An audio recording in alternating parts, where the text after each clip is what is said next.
आता आमचं सारखं आम्ही सातत्याने सगळेजण तिथं संपर्कात येऊन आहोत. आता कॅबिनेट आहे, कॅबिनेटमध्ये त्याबद्दलचे अधिकचे निर्णय होतील, कारण परिस्थिती अतिशय गंभीर आहे आणि ती परिस्थिती सुरक्षित ठिकाणी लोकांना हलवायचं काम युद्ध पातळीवर चालू आहे. NDRF SDRFच्या टीम तिथं गेलेल्या आहेत, बोटीनं आपण काढतोय.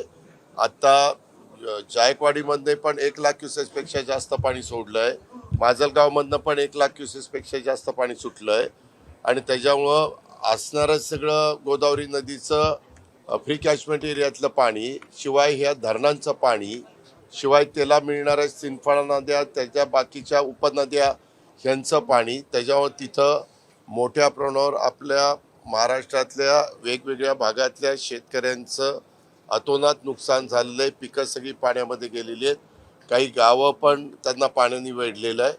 परंतु जिथं आपल्याला हेलिकॉप्टर पाठवून एअरलिफ्टिंग करण्याची गरज आहे तिथं आम्ही तशा पद्धतीनं एअरलिफ्टिंग करतोय.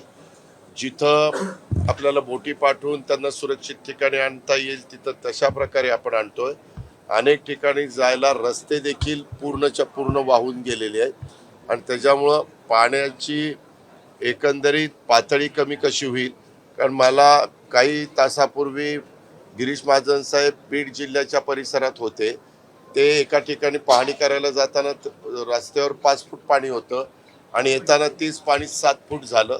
असं पाणी पण अजूनही पाऊस थांबलेला आहे, पाऊस बराचसा आता कंट्रोलमध्ये आलेला आहे, पण पाण्याची पातळी वाढती ही वस्तुस्थिती खरी आहे आणि त्याच्यामुळं सगळेच असे घाबरून गेलेले त्या भागातली लोक, आमचे शेतकरी, आमची सर्वसामान्य जनता.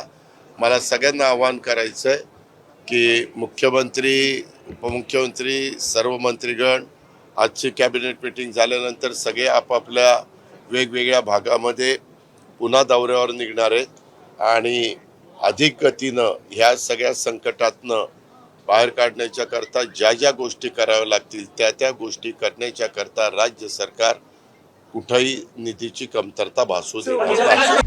आता isakal.com आहे देशातील नंबर 1 ची मराठी न्यूज वेबसाईट. प्रत्येक अपडेटसाठी isakal.com ला नक्की भेट द्या.